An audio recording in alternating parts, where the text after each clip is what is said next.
ننګرهار کې دیني عالمان وایي اختر کې قرباني د الله تعالی یو ستر حکم دی، خو د دې عبادت اصلي موخه د تقوا، همدردۍ او د انسانانو ترمنځ د مینې پیاوړتیا ده. مولوي اختر محمد وایي هغه هیوادوال چې اختر کې قرباني کوي باید بې وزله هیواد ته تازه راستنه شوي او نور اړمن خلک له پامه ونه غورځوي او غوښه ورولېږي.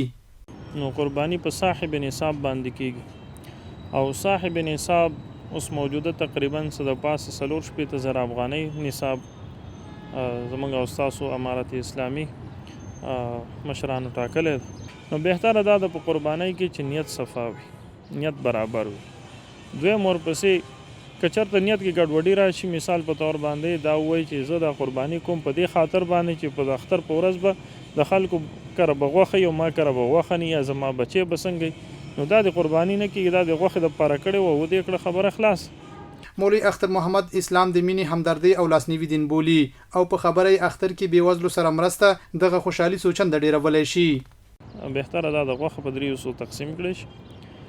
یو حصه د ځان دپاره، خپلو اهل و عیال او بچو دپاره پرېښودی شي، دویمه حصه خور خورلڼه او د ګاونډي او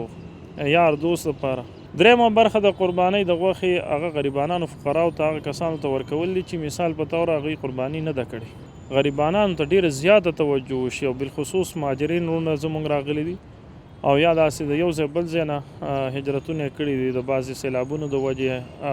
طبیعي آفاتو د وجې. د یادونې ده چې د نړۍ مسلمانان کال کې یو ځل د لوی اختر په ورځو کې د نصاب په پوره کېدو سره دغه ابراهیمي سنت یعنی قرباني ترسره کوي او څاروي ذبحه کوي.